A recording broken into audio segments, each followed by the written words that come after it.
여호와여, 내가 주와 변론할 때에는 주께서 의로우시니이다.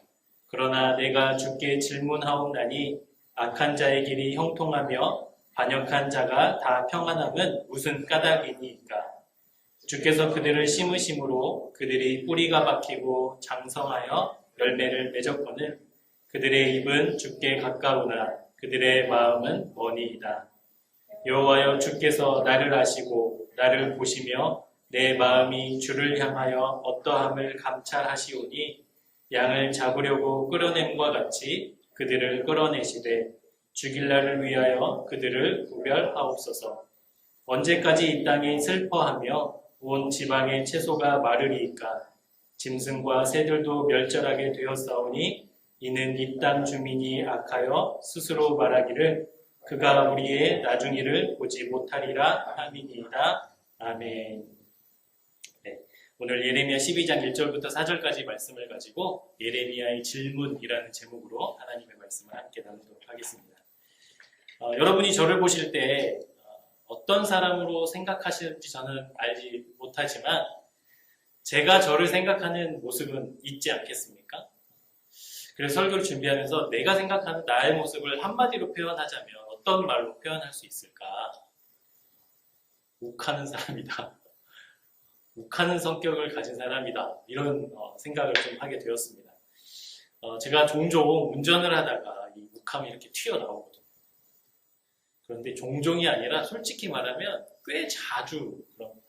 운전만이 아니라 삶의 여러 가지 일들을 겪으면서 제 속에 이렇게 드러나는 속에서 막 뭔가 욱함이 이렇게 올라오는 경우들이 많이 있어요. 겉으로 봤을 때는 평안한 것 같고 또 감사하는 것 같지만 제 마음속 깊은 곳에서의 솔직한 막 그런 갈등들이 생긴다라는 것이죠.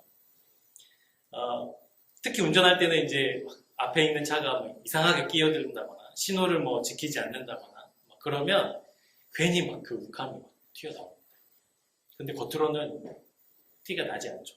아내와 아이들이 보고 있으니까 평안한 척, 괜찮은 척 하지만 속에서는 막 부글부글 끓어오르는 일들이 있습니다. 그러면서 그런 일들을 자주 겪고 또 느끼면서 제가 제 스스로에게 하는 말이 있습니다. 아직 멀었다.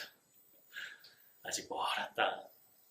목사이기 이전에 하나님 앞에서 그리스도인으로서 우리가 하나님의 구원의 감격과 은혜와 감사를 품고 살아야 되는데 그 감격과 감사와 그 은혜들이 아직 내 안에 이렇게 채워지지 않고 있구나. 그래서 아직 멀었다. 이런 말들을 하게 됩니다. 특히 지난주에 우리가 2주 연속으로 데살로니가전서 5장 말씀을 들으면서 항상 기뻐하고 쉬지 말고 기도하고 범사에 감사하는 삶을 살으라고 하셨는데 하나님이 이 말씀을 우리에게 그냥 듣기 좋은 말씀 이렇게 뭐 액자로 하고 뭐 이렇게 핸드폰 배경화면으로 해놓은 그런 좋은 말씀으로 우리에게 주신 게 아니잖아요. 실제로 우리가 그렇게 살라고 하나님 말씀하신 거죠. 그러니까 그런 말씀을 계속 들어오면서 그렇게 살아야 되는데 맞는데 여전히 나는 왜 계속 하지? 막 이런 생각들이 있습니다. 특히 요즘은 코로나 때문에 아이들과 같이 보내는 시간들이 이제 많아졌죠. 그래서 아이들과 아침부터 저녁까지 떨어지지 않고 그렇게 지내고 있는 시간입니다. 특히 저는 아이들을 데리고 이렇게 교회 출근을 주중에 자주 하는데요. 아이들을 이렇게 아침에 준비해서 나오는 일이 이게 결코 쉽지 않거든요. 특히 3명이나 되는 아이들을 머리도 묶어야 되고 밥도 먹여야 되고 옷도 입히고 또 교회에서 무슨 할 일들이 없다고 심심하다고 하면 안 되니까 준비물도 챙기고 막 그렇게 해서 나와야 되는데 그래서 하루의 아침의 시작이 활기차고 감사하고 막 이래야 되는데 셋 중에 한 명이라도 삐뚤어지면 아침이 그냥 전쟁통이 되는 거예요. 전쟁통. 그래서 아침부터 막 화내고 짜증내고 이렇게 시작하는 경우도 있습니다. 생각해보면 아이들이 더 힘들겠죠. 아빠 출근하는데 와가지고 집처럼 또 편안하게 그렇게 있을 수도 없고 또 손님이라도 교회에 오시면 또 조용히 또 사무실에 기다려야 되고 아이들이 힘든 것도 알고 그러는데도 불구하고 갈등들이 생기는 거죠. 이게 슬슬 이렇게 몸이 지쳐가니까 그러니까 마음도 같이 지쳐가고 또 마음이 지쳐가니까 사소한 것에도 이 욱함이 막 튀어나오는 것을 느끼게 됩니다. 그래서 이게 몸이 피곤하고 마음이 힘들어질수록 내 안에 이렇게 욱함이 탁 잡혀져 있었던 그 고삐가 살살 이렇게 풀려지는, 느슨해지는 그런 느낌을 종종 받습니다. 그래서 이런 기도가 나옵니다. 하나님, 이것 좀 없애주면 안 되겠어요? 이 욱함이 제가 가지고 있는 단점인데 하나님의 은혜로, 성령의 권능으로 이걸 그냥 싹 사라지게 해주시면 안 되겠어요? 저 이거 싫어요. 이렇게 하기 싫어요. 아이들한테 늘 친절하고 싶고 운전하면서도 누가 보든 안 보든 늘 나이스한 그런 사람이 되고 싶은데 하나님, 내 안에 막 여전히 이런 게 튀어나오는데 하나님, 이거 좀 없애주시면 안 되겠어요? 이런 기도가 자연스럽게 나오더라고요. 그래서 꽤 그런 기도를 많이 했었습니다. 아침에 출근해서도 하나님 죄송합니다. 아이들에게 또 화냈어요. 용서해주세요. 이런 기도를 늘 하면서 이 기도를 같이 했었는데 여러분, 없어졌을까요? 이 기도에 응답이 있었을까요? 잘 모르시겠죠? 없어요. 그냥 하나님이 알았다 이렇게 그러시는 것 같아요. 제 삶에 막 그걸 없애주시지 않으셨어요. 근데 제가 말씀을 쭉 이렇게 지금 통독하고 있는데 이 예레미야서를 이렇게 쭉 읽다가 저와 같은 고민과 저와 같은 갈등을 가진 사람을 만나니까 얼마나 기뻤는지 모릅니다. 그 사람이 누구였냐면 오늘 우리가 함께 본 예레미야입니다. 예레미야가 겪은 일은 아마 제가 겪은 일과는 다르겠죠. 그렇지만 예레미야의 마음이 저의 마음과 꽤 비슷하다고 생각이 되었습니다. 예레미야도 오늘 우리가 읽은 본문을 통해서 하나님, 악한 자들 좀 없애주세요. 악한 자들 싹 좀 멸해주세요. 이 사람들 왜 계속 형통하고 편안하게 살아가고 있습니까? 이거 다 좀 멸하시고 좀 걔네들 좀 혼내주세요. 이런 기도들을 하고 있는 것을 보게 되죠. 하나님께서 예레미야를 어떻게 부르셨는지 우리가 좀 살펴봐야 될 텐데요. 예레미야 1장 5절을 우리 함께 좀 찾아보시도록 하겠습니다. 예레미야 1장 5절.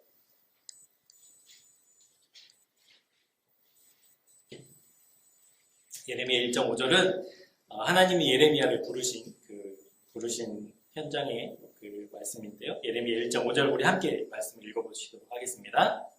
내가 너를 모태에 짓기 전에 너를 알았고 내가 배에서 나오기 전에 너를 성별하였고 너를 여러 나라의 선지자로 세웠노라 하시기로. 그러니까 예레미야가 태어나기도 전부터 하나님은 예레미야를 하나님의 말씀을 대언할 예언자로, 선지자로 지으셨다는 거예요. 그리고 9절 말씀도 한번 같이 보시죠. 9절 말씀, 1장 9절입니다. 여호와께서 그의 손을 내밀어 내 입에 대시며 여호와께서 내게 이르시되 보라, 내가 내 말을 내 입에 두었노라. 하나님이 선지자로 부르신 것도 되게 감사하고 은혜로운데 하나님의 손으로 예레미야의 입에 손을 대시면서 내가 내 말을 내 입에 두었다. 이렇게 부르시고 계시는 거예요. 여러분, 얼마나 그 선지자로서 감사하겠습니까? 하나님이 태초부터 나를 아셨고 나를 부르셨다. 그리고 내 입에 말씀을 직접 넣어주셨다. 그럼 여러분 두려울 것이 없지 않겠습니까? 욱함이 튀어나올 때 하나님의 말씀이 내 안에 있는데 그것으로 무찔릴 수 있는 거죠. 그런데 이렇게 하나님이 놀랍게 예레미야를 부르시고 예레미야에게 보여주셨음에도 불구하고 지금 무슨 일을 겪고 있느냐? 아나돗 사람들, 아나돗에 살고 있는 사람들이 예레미야를 죽이려고. 하나님의 말씀으로 계속 너 예언하면 죽일 거야. 그 일을 지금 예레미야가 겪고 있는 것이죠. 그 아나돗이라는 곳이 어떤 곳이냐면 예레미야의 고향입니다.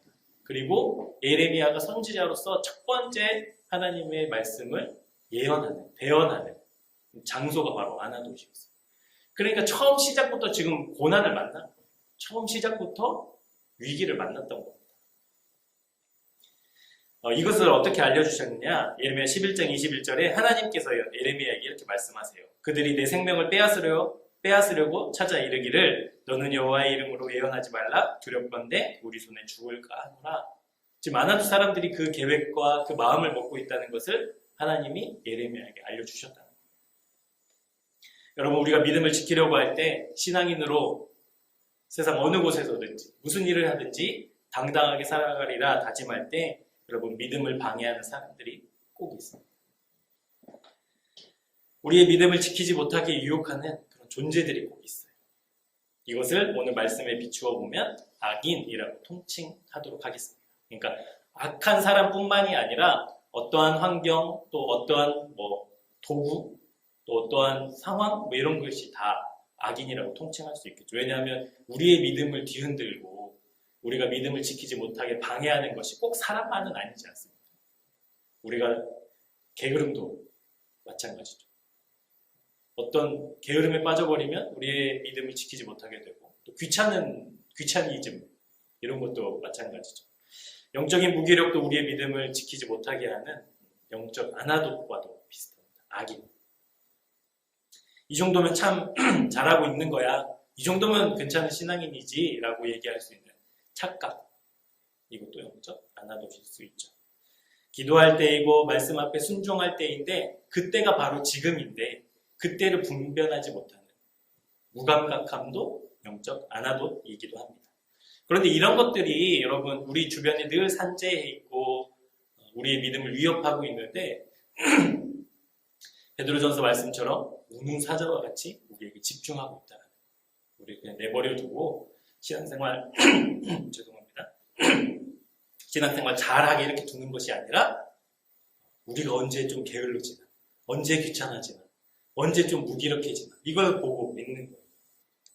그래서 피곤함 속에서 무기력 속에서 무감각 속에서 게으름과 귀찮음 속에서 또 때로는 재미와 즐거움 속에서 하나님에 대한 생각들을 못하게 만드는 영적 악인들이 있다는 겁니다. 그래서 이런 것들이 때때로 또 종종 그리고 꽤 많이 우리 삶에 찾아와서 우리의 믿음을 뒤흔들고 우리가 믿음 생활을 하지 못하게 유혹한다는 것이죠.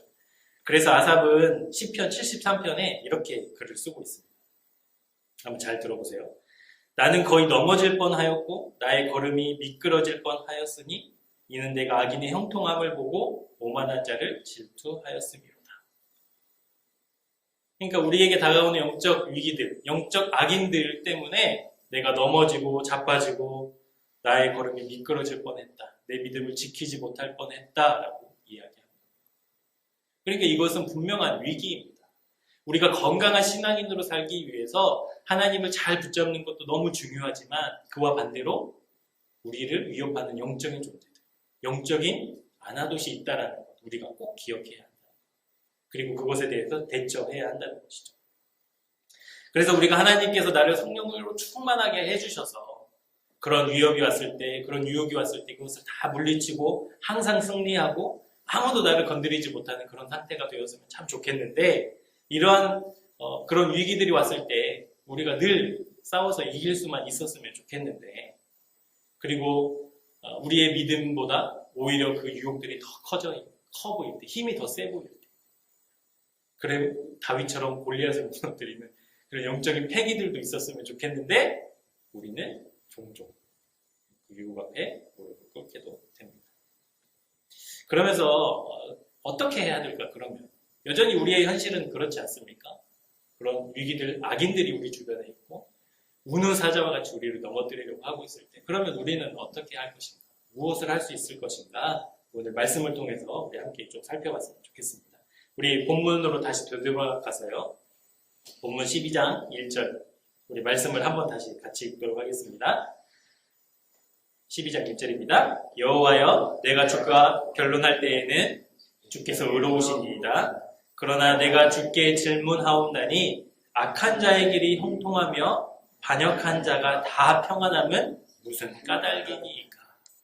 예레미야가 지금 하나님 앞에 이런 질문을 하고 있는 거예요.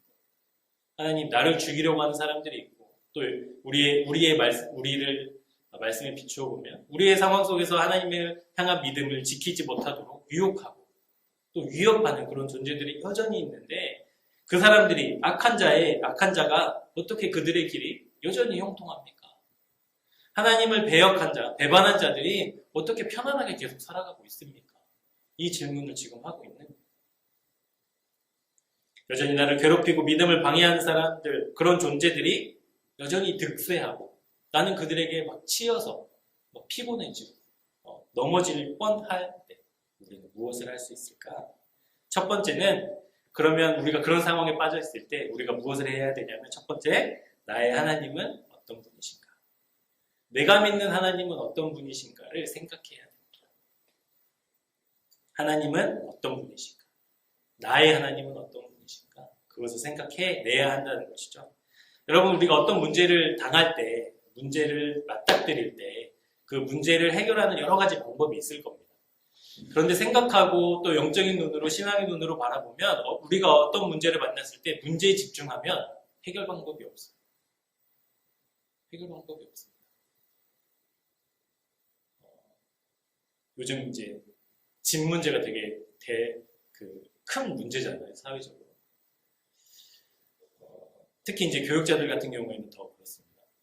그러니까 집 문제, 우리가 살고 있는 거, 먹고 자는 거, 이게 되게 중요한 문제인데 그 문제를 해결하려고 그러면 그 문제에 집중하면 답이 나옵니다. 내가 살 집이 없어. 그래서 그 살 집을 막 집중해서 찾는다고 그 문제가 해결돼요? 안 되죠. 그러니까 신앙인은 그 문제를 만났을 때 어떻게 해야 되냐면 문제가 아니라 하나님께 집중해야 돼요.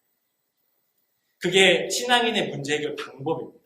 어떤 문제가 찾아왔을 때, 어떤 위기가 찾아왔을 때, 어떤 위협이 찾아왔을 때 우리가 거기에 집중하는 게 아니에요. 하나님께 집중. 예레미야와 참 비슷한 일을 겪은 성경의 인물이 있습니다. 바로 다윗입니다. 다윗이 골리앗을 무너뜨리고 전쟁의 영웅으로 사람들의 입에 오르내릴 때, 그리고 사람들이 그를 막 노래할 때 사울 왕의 마음속에는 막 질투가 생겼어요. 분노가 생겼어요. 그래서 다윗을 죽여야지. 이런 마음을 품고 살아가고 있었을 때 다윗이 이제 사울의 칼날을 피해서 도망 다니는 일들이 있었죠. 그가 광야를 막 전전긍긍하면서 사울을 피해 다닐 때 이제 10광야라는 곳이 있었습니다. 10광야.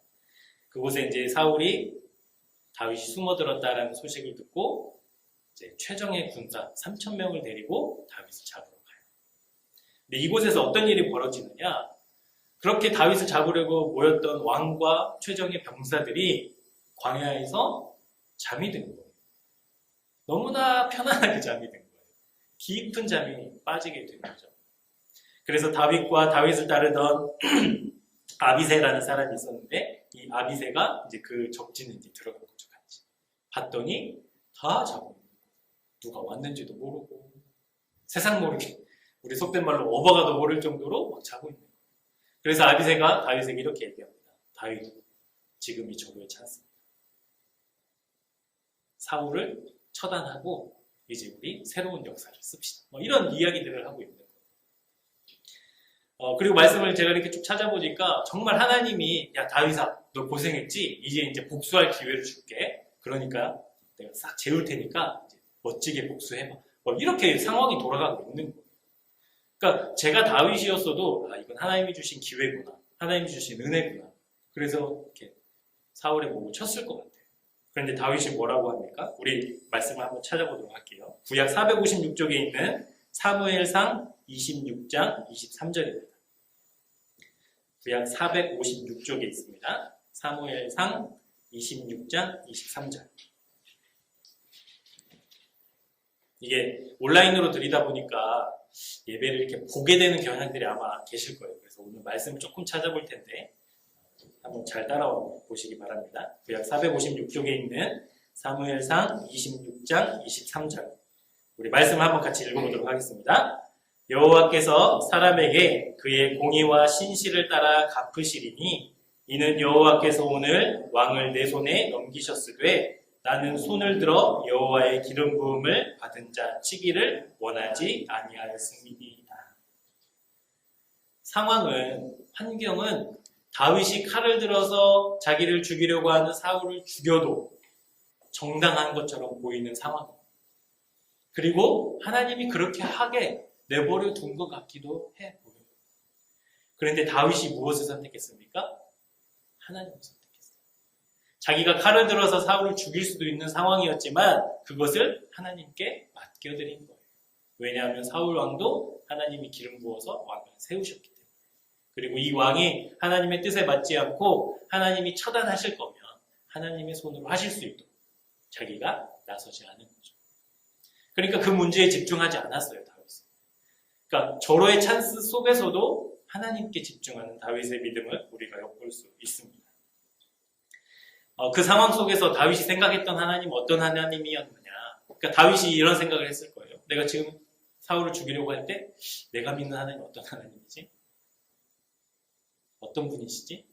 그때 다윗이 생각했던 하나님이 이 하나님이셨을 것 같아요. 공의의 하나님, 정의의 하나님. 내가 믿는 하나님은 정의롭고 공의로우신 하나님이시다라는 믿음이 있지 않았을까. 그래서 그 공의로우신 하나님께 사울왕을 맡겨드린 거예요. 여러분, 악한 자가 오늘 예레미야가 얘기하고 있는 것처럼 악한 자가 형통할 수 있다고 칩시다. 반역한 사람들, 하나님의 말씀을 등지고 하나님의 말씀을 배반한 사람들이 이 세상에서 편안하게 살아가고 있다고 칩시다. 그리고 그들이 마치 하나님이 없는 것처럼, 없는 것 마냥 막 날뛰고 있다고 그렇게 생각해 보시죠. 그런데도 불구하고 그와는 별개로 저와 여러분이 믿고 있는 하나님은 어떤 하나님이시냐. 세상은 막 그런데 믿음을 지키지 못하게 하고 위협하는데 내가 믿는 하나님은 어떤 하나님이시냐. 우리 하나님은 어떤 하나님이십니까? 신실하신 하나님이시죠. 공의로우신 하나님이시죠. 여러분, 공의롭다. 이 말은 우리가 미슈파트라고 헬라어로 얘기하고 있는데 공정한 재판을 얘기하죠.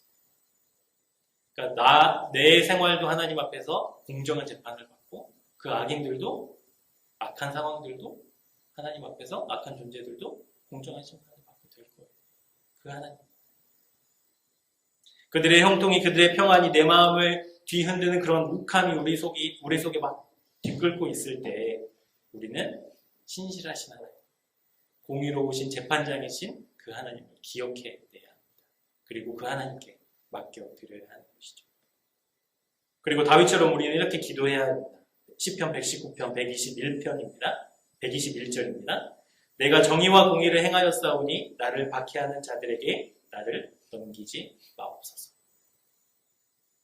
내가 정의와 공의를 행하였사오니 나를 박해하는 자들에게 나를 넘기지 마옵소서. 우리가 영적 아나돗을 만났을 때 이렇게 기도해야 된다. 하나님, 저 화나요. 저것들 한번 어떻게 해볼까? 이게 아니라 내가 믿고 있는 하나님, 공의로우신 하나님, 정의로우신 하나님께 맡겨드립니다. 그래서 우리가 삶 속에서 만나는 여러 가지 위협들, 내 믿음을 지키지 못하게 하나님께 받은 은혜들을 뺏어가려고 하는 세력들에게 하나님, 죄송합니다. 제가 또 지고 가거든요. 용서해 주세요. 그런데 하나님, 이것에 넘어지지 않도록 나를 보호해주세요. 지켜주세요. 함께 해주세요. 우리의 기도가 그렇게 돼야 돼요. 하나님, 오늘 또 그랬어요. 저는 은혜 받은 게 아닌가 봐요. 저는 구원받은 사람이 아니에요. 틀림없어요. 제가 어떻게 구원받은데요? 이럴 수 있어요. 제가 그렇게 행동하고 그렇게 말했던 저는 은혜 받지 않은 증거, 이것에 집중하지 않아요. 공의로우시죠. 나를 돌보아주고 계시죠. 나와 함께하고 계시죠. 하나님, 나 좀 지켜주세요. 나와 함께 해주세요. 우리의 기도의 방향이 그렇게 바뀌어야 될 줄로 믿습니다. 잠언 23장 17절입니다. 내 마음으로 죄인의 형통을 부러워하지 말고 항상 여호와를 경외하라. 잠언 23장 17절에 내 마음으로 죄인의 형통을 부러워하지 말고 항상 여호와를 경외하라. 이렇게 말하고 있어요. 자꾸 흔들린다고, 자꾸 유혹한다고 유혹에 흔들리지 말라는 거죠. 자꾸 우리를 뒤흔든다고 흔들리지 말고, 그것은 어쩔 수 없지만 어떻게 하라는 거예요? 하나님을 경외하는 거예요. 항상. 그러니까 그 문제에 집중하는 것이 아니라 하나님께 집중하는 거죠. 공정한 재판장이신 하나님께서 심판하실 것이다. 판단하실 것이다. 그러니 내가 할 일은 지금 나와 함께 하신 하나님, 나에게 은혜를 베푸시고 구원을 허락하신 그 하나님께 집중하는 것이 바로 우리가 해야 될 일이다라는 것입니다. 우리의 삶을 뒤흔들고 믿음을 위협하는 그런 의문이 생길 때 우리 하나님을 기억하셨으면 좋겠어요. 왜 나한테 이런 일이 생기지?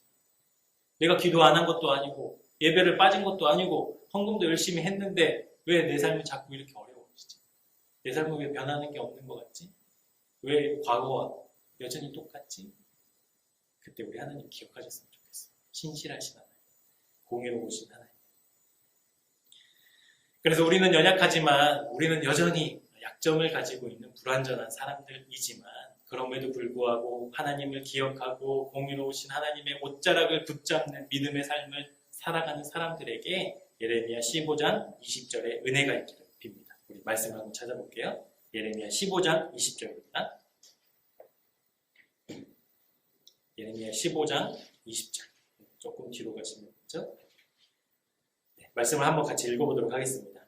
내가 너로 이 백성 앞에 견고한 놋 성벽이 되게 하느니 그들이 너를 칠지라도 이기지 못할 것은 내가 너와 함께하여 너를 구하여 건짐이라. 여호와의 말씀이니라. 아멘. 우리가 불완전하죠. 여전히 우리는 연약합니다. 그럼에도 불구하고 하나님을 의지하고 공의로우신 하나님께 집중하는 믿음의 사람들을 하나님은 어떻게 하신다는 거예요? 너희를 칠지라도 이기지 못하게 할 것이다. 내가 너와 함께 할 것이다. 여호와의 말씀이다. 우리가 이것을 믿고 의지했으면 좋겠습니다. 우리가 두 번째로 악한 자가 승승장구할 때 우리의 믿음을 위협하는 악한 세력들이 영적인 아나돗들이 막 점점 힘이 거대해지고 있을 때 우리는 무엇을 할 수 있을까? 두 번째는 악인의 형통은 길지 않다는 것을 기억해야 합니다. 악인의 형통은 길지 않다. 주중에 성경 공부를 하면서 이렇게 좀 이런 주제로 이야기를 했던 적이 있어요. 죄가 무엇일까? 죄는 어떤 특징을 갖고 있는가? 그래서 제가 이렇게 설명을 해드렸습니다. 죄는 잠깐은 너무 좋다. 잠깐은 너무 행복하다. 그런데 그 잠깐의 행복에 비해 오래도록 때로는 영원토록 좋지 않은 것. 그것이 죄다. 여러분 동의하십니까? 죄는 짧게 좋아요. 짧게 좋아요. 그런데 그 죄로 인한 결과는 오래도록 좋지 않은 것이 죄죠. 뭐 살인, 도둑질, 뭐 폭행, 뭐 이런 거 한번 생각해 보세요. 자기의 마음이 이끌리는 대로 그렇게 행동을 했다는 거예요. 그리고 쾌락도 있었을 테고, 뭐 성취감도 있을 수도 있죠. 뭐 누군가와 싸웠을 때 내가 때려서 이겼다.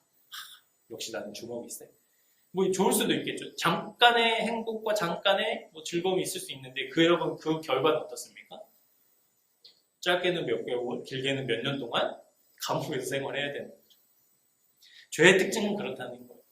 죄가 우리를 달콤하게 유혹하는 것이 그렇다는 거예요. 지금 잠깐 짧은 시간 이렇게 즐거움을 이렇게 주는 거예요.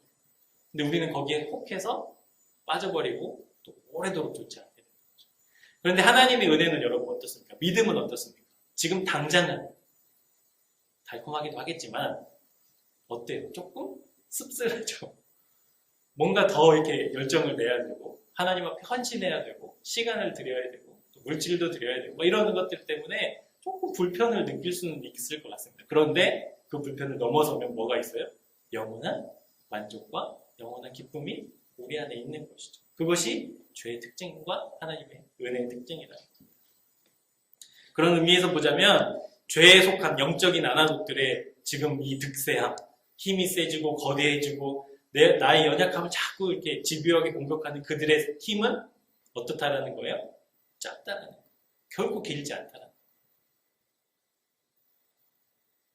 어느 날 저희 아이들이 저에게 물어봤습니다. 사람들이 왜 거짓말을 합니까? 왜 사람들이 거짓말을 하지? 아이들이 이런 질문, 이게 의문이 있었나 봐요. 그때가 어느 때였냐면 코로나가 막 퍼지고 있을 때 사람들이 자기의 동선을 속인 거예요. 가지 않았다. 나는 참여하지 않았다. 집에 있었다. 뭐 이런 거짓말을 했는데 나중에 이게 그 역학조사를 막 하다 보니까 그 사람이 거기 있었던 거예요. 참여했던 거고 거짓말을 한 것이 드러나게 된 것이죠. 그래서 사람들이 그 감염의 경로를 알지 못해서 두려워하고 또 실제로 시간이 지난 뒤에 수많은 사람들이 감염이 되고 이런 일들이 이제 있었던 때였거든요. 아이들이 저에게 그렇게 질문했을 때 제가 뭐라고 해줬냐면 잠깐 그걸 피하고 싶어서 거짓말을 하는 거예요. 잠깐 그 두려움을 피하고 싶고 자기의 책임을 피하고 싶어서 사람들이 거짓말하는 것 같아 이렇게 얘기해 줬습니다. 물론 그렇게 친절하게 얘기하진 않았어요. 애들이 아빠가 몰라 그냥 도망가고 싶었겠지 뭐 이렇게 얘기를 했거든요. 그러니까 잠깐의 그 두려움을 피하려고 사람들이 거짓말을 하는데 여러분 그 결과는 어떻게 됩니까? 꽤 길게 영향이 있죠. 오래도록 좋지 않은 영향이 있습니다. 그리고 그 거짓말에 대한 대가를 꽤 오래도록 치러야 했을 겁니다. 그러니까 짧게 좋고 길게 좋지 않은 게 죄예요. 영적인 하나도 똑같습니다. 그들이 지금 막 힘이 커 보이고 예레미야의 질문처럼 악인이 막 형통해 보여요. 하나님을 배역한 자들, 배반한 자들이 막 편안한 삶을 영위하고 있는 것이 결코 여러분 길지 않다는 거예요. 우리가 말씀으로 또 믿음으로 깨어있을수록 노력할수록 우리의 삶이 자리 잡고 있는 그런 형통함, 악인들의 형통함들은 결코 길게 유지되지 못할 겁니다. 하나님 어떻게 악인이 형통할 수 있습니까? 어떻게 반역자가 편안하게 살 수 있단 말입니까? 왜 여전히 나는 이렇게 약합니까? 이 질문에 대한 대답을 우리 한번 말씀을 찾아보시죠. 17장 5절 6절입니다. 예레미야 17장 5절 6절. 하나님 왜 이렇게 그들을 길게 오래도록 그렇게 득세하고 있습니까? 여전히 나를 이렇게 위협하고 있습니까? 네, 하나님 그렇지 않다는 거예요. 17장 5절 6절 말씀을 한번 같이 읽어보도록 하겠습니다. 여호와께서 이와 같이 말씀하시니라. 무릇 사람을 믿으며 육신으로 그의 힘을 삼고 마음이 여호와에게서 떠난 그 사람은 저주를 받을 것이라. 그는 사막의 떨기나무 같아서 좋은 일이 오는 것을 보지 못하고 광야 건조한 곳 건건한 땅 사람이 살지 않는 땅에 살리라. 하나님 반대편에 서서 우리를 유혹하고 믿음을 지키지 못하게 하고 방해하려는 그 악한 세력들, 악인들은 지금 당장 힘이 있어 보이나 그들의 결과는 어떻다라는 거예요? 결코 편안하지 않다. 결코 그 형통함이, 그 득세가 오래가지 않는다는 거예요. 제가 군복무를 했을 때 부대에 별명이 있었어요. 마좌리 부대라는 곳이 있어요. 마좌리 부대. 한번 예전에 설명을 드렸는데 이 마좌리 부대는 어떤 곳이냐? 언덕이 엄청 높아요. 거기에 이제 군용 트럭이 짐을 조금 싣고는 올라갈 수가 없는 언덕 정도 돼요. 그래서 이렇게 부대에 들어올 짐들이 있다면 다 밑에서 내려놓고 사람이 다 옮겨야 돼요. 왜 그런 곳에 부대를 지었는지. 하여튼 그곳에서 제가 군복무를 했었는데 제가 말년에 이제 유격훈련을 받았고 우리 대대장님이 군종병이 어떻게 군생활하면서 유격훈련 한 번도 받지 않냐. 이거는 믿음의 모범이 아니라 집사님이셨거든요. 그래서 저를 친히 유격장 한 군데 한 군데 다 끌고 다니시면서 완전 풀 FM으로 다 유격을 받게 해주셨어요. 그리고 이제 마지막 행군을 하잖아요. 이 짐을 싸들고 다시 부대로 돌아오는데 너무 힘들다. 그래서 진짜 제가 거짓말 안 하고 짐 이거 때려치고 나 안 한다고. 말년이잖아요. 차라리 영창 가고 나 말다고. 그 마음이 막 계속 걷는 내내 막 드는 거. 제 친구들은, 제 동기들은 막 차 타고 가고 저한테 인사하고 이러고 가는데 너무 막 화도 나고 너무 힘들어서. 그런데 이제 부대 앞에 딱 도착하게 돼요. 참고 억누르고 마저리 부대 표지판이 딱 시작돼요. 그럼 이제 뭐가 시작되는 거예요? 그 표지판을 보고 언덕이 이제 시작돼요. 차도 올라가지 못하는 그 언덕길이 있는 거예요. 여러분 제가 그 언덕길을 올라갔을까요? 안 올라갔을까요? 군장을 메고 대답해보세요. 올라갔을까요? 제가 때려쳤을까요? 올라갔어요. 왜 올라갔을까요? 제대로 해야 됩니다. 네. 제대로 해야 되기도 하지만 이제 여기만 넘으면 된다. 여기만 넘으면 짐도 내려놓고 씻고 낮잠도 좀 자고 PX 가서 간식도 좀 먹고 할 수 있다. 막 이 마음이 드니까 힘들어도 가게 되더라고요. 악인들이 득세하지 못하는 것, 공의로우신 하나님 믿는 바로 그런 것 같아요. 이 언덕만 넘으면 된다. 이 언덕만 넘으면, 이 고비만 넘어서면 하나님의 놀라운 은혜와 위로하심이 있다. 이것을 믿고 넘어가는 거예요. 여러분 그것이 믿음의 눈인 줄 믿습니다. 하나님께서 예레미야에게 특별히 바벨론에서 이스라엘 백성이 70년 동안 노예로 살 것이다 라고 이야기하셨거든요. 말씀하셨거든요. 그러니까 70년이라는 시간이 여러분 꽤 길죠. 긴 시간입니다. 그런데 70년 끝에 하나님이 무엇을 말씀하셨느냐에 따라서 이 70년이 달라지는 거죠. 하나님이 무엇이라고 말씀하셨냐면 예레미야 30장 21절에 너희는 내 백성이 되겠고 나는 너희의 하나님이 되리라 라고 도장을 꽝꽝꽝 찍어 놓으셨어요. 그러니까 70년이 지난 뒤에 우리는 하나님의 백성으로 살아가는 거예요. 그럼 여러분 그 70년이 어떻겠습니까? 긴 시간이지만 좀 참을 수 있지 않겠어요? 70년 동안 노예로 살 것이다. 그리고 아무 말씀도 안 하셨다면 이걸 어떻게 해야 되나 싶겠지만 나는 너희의 하나님이고 너희는 나의 백성이 될 것이다. 그 소망의 말씀을 붙잡고 여러분 70년 살 수 있지 않겠습니까? 우리가 예방접종을 할 때 이제 독감 그 예방접종 다들 하셔야 될 텐데 예방접종할 때 따끔하죠. 그 기분을 좋아하는 사람은 지구상에 아무도 없을 겁니다. 다 싫어해요. 그런데 그 따끔함을 참으면 그것이 우리 몸속에 들어와서 면역력을 형성하고 꽤 오랫동안 우리를 보호해 주는 것처럼 영적인 아나도 우리를 위협하는 그런 악인들의 세력들이 있을 때 예방주사로 생각하셨으면 좋겠어요. 내가 하나님께 더 집중하고 그들이 결코 영원토록 나를 괴롭게 하지 못한다는 그 믿음의 확신 가운데 예방주사처럼 내가 하나님께 더 깨어 있어야지. 내가 지금 내 상태가 이렇구나. 하나님 말씀 더 봐야지. 더 기도해야지. 이렇게 생각하셨으면 좋겠어요. 그러면 그 영적인 악인들, 우리의 믿음을 위협하고 신앙을 위협하는 악인들 앞에 우리는 하나님이 예배해 놓으신 영원한 기쁨과 또 구원의 감격들을 회복할 수 있을 것이라 믿습니다. 마지막으로 예레미야의 질문은 처음은 하나님께 한 거예요. 하나님, 어떻게 악한 자가 형통합니까? 어떻게 반역자가, 배반자가 편안한 삶을 삽니까? 하나님께 질문을 했어요. 그런데 결국에는 그 질문이 나에게로 돌아오는 거예요. 그래서 마지막은 이겁니다. 그렇다면 나는 무엇을 할 것인가? 영적 아나돗이 있을 때 우리를 위협하는 그런 위협의 세력들, 우리의 믿음을 위협하는 그 유혹과 시험거리가 있을 때 우리는 하나님 어떻게 이럴 수가 있어요? 라고 질문하면서 동시에 그러면 하나님 저는 무엇을 할 수 있을 것인지 제가 어떻게 해야 될까요? 라고 이야기해야 된다는 것이죠. 잠언 10장 29절에 이런 말씀이 있습니다. 여호와의 도가 정직한 자에게는 산성이요 행악하는 자에게는 멸망입니다. 여호와의 도가 정직한 자에게는 산성이요 행악하는 자에게는 멸망입니다. 하나님께서는 우리가 완전한 존재가 되기를 원하신 적이 한 번도 없으십니다. 우리가 단 한 번도 시험에 빠지는 것을 원하시는 것이 아니에요.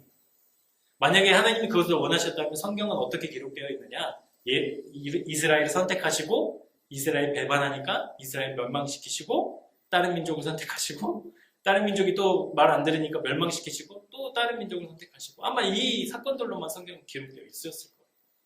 그런데 성경의 주제는 뭐예요? 돌아와라. 돌아와라.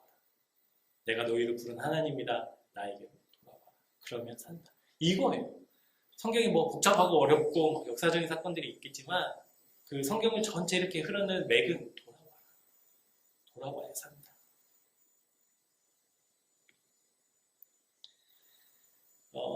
여러분 우리가 그런 유혹과 위협 앞에서 우리가 무엇을 할 수 있을까? 어떻게 해야 우리가 할 수 있을까? 무엇을 할 수 있을까? 이렇게 질문이 들 때 제가 설교 마지막에 이렇게 좀 정리하면서 이게 잘 안 되는 부분이었어요. 정리가 좀 잘 안 돼요. 무엇을 할 수 있을까? 그것을 어떻게 이야기하고 함께 나누고 또 삶으로 적용할 수 있을까? 막연하게 어떻게 해야 되는 건 알겠는데 이게 다 말로 또 글로 표현하려고 하니까 잘 안 되더라고요. 하나님 지혜를 좀 주십시오. 그렇게 기도하고 있는데 제가 답을 찾았어요. 저희 막내 아이를 통해서 답을 찾았어요. 영적인 위협이 올 때 우리가 어떻게 할 수 있을까? 여러분 이렇게 적용해 보셨으면 좋겠어요. 우리가 하나님 앞에서 어린아이가 되는 거예요. 어린아이. 좀 설명을 드릴게요. 저희 집 막내가 이제 제법 말을 막 따라해요. 우물쭈물 따라합니다. 그런데 차근차근 말해주면 꽤 정확하게 얘기해요. 저희 집이 지난주에 이제 고슴도치를 아이들 때문에 기르게 됐는데 고슴도치 하면은 이상하게 하지만 고슴도치 하면은 한 글자씩 이렇게 따라 하더라고요. 그리고 이 아이가 이제 막 뛰기도 해서 우다다다 막 뛰기도 하는데 아직은 완성이 안 돼서 밑에 뭐 작은 종이라든지 작은 장난감이라도 발에 걸리면 그냥 휙 하고 또 쓰러지기도 하고 넘어지기도 하고 흥에 겨워서 막 춤을 추다가 자기가 중심을 못 잡고 날아가기도 하고 그런 상태입니다. 근데 이 아이의 특징을 보니까 특징이 있더라고요. 뭐가 있냐면 잘 보더라고요. 언니들이 이렇게 노는 것을 보고 따라해요. 그리고 제가 이렇게 말을 하거나 알려줄 때 제 뭐 다른 데를 보는 게 아니라 입을 보더라고요. 그래서 아빠가 하는 입을 내가 따라하는 거예요. 여러분, 우리가 하나님 앞에서 어린아이가 되자라는 말은 뭐냐면 그렇게 좀 따라해보자는 거예요. 따라해보자. 말씀을 좀 따라해보자. 그리고 은혜 받은 사람들의 삶을 좀 따라해보자. 우리의 믿음을 뒤흔들려고 하는 그런 유혹들이 여전히 우리 안에 있지만 우리가 유심히 말씀을 보는 거예요. 그럴 때. 그리고 말씀은 어떻게 하고 있나. 우리 지난주 말씀처럼 항상 기뻐하라고 하셨지 어떻게 기뻐할 수 있을까? 그래, 기뻐해보자. 영적인 하나도 여전히 나를 위협하고 있지만 그 속에서도 기뻐할 것들을 찾고 기뻐해보는 거예요. 항상 감사하라고 하셨지 감사할 것들 찾아보면 여러분 라면 한 그릇에도 감사할 수 있어요. 단무지 반찬 하나에도 감사할 수 있어요. 그렇게 해보자라는 거예요. 말씀을 따라 해보자.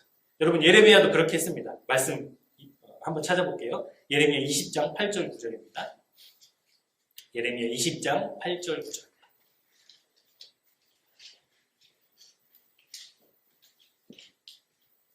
예레미야 20장 8절 9절입니다. 우리 말씀 같이 한번 읽어보도록 하겠습니다. 내가 말할 때마다 외치며 파멸과 멸망으로 선포함으로 여호와의 말씀으로 말미암아 내가 종일토록 치욕과 모욕거리가 됨이니이다. 내가 다시는 여호와를 선포하지 아니하며 그의 이름으로 말미암아 말하지 아니하리라 하면 나의 마음이 불붙는 것 같아서 골수에 사무치니 답답하여 견딜 수 없나이다. 여러분 예레미야라고 왜 사람들에게 인기 있는 사람이 되고 싶지 않았겠습니까? 예레미야라고 왜 고향의 사람들에게 인정받고 싶지 않았겠어요? 그런 욕구들이 있었겠죠. 그런데도 불구하고 예레미야가 여전히 하나님의 말씀을 따라하는 이유. 우리는 그것을 우리 삶에 적용시켜야 된다는 겁니다. 내가 치욕을 당하고 모욕을 당하고 있으나 하나님의 말씀을 따라. 하나님이 나에게 주신 말씀을 선포하는. 그것이 진짜 나의 사명이라고 여겼기 때문에 예레미야는 지금 하나님 나 치욕받아서 하기 싫어. 모욕받아서 하기 싫어. 근데 그 마음속에 뭐가 있어요? 하나님의 말씀을 전하지 않고서는 내 마음이 답답하여 견딜 수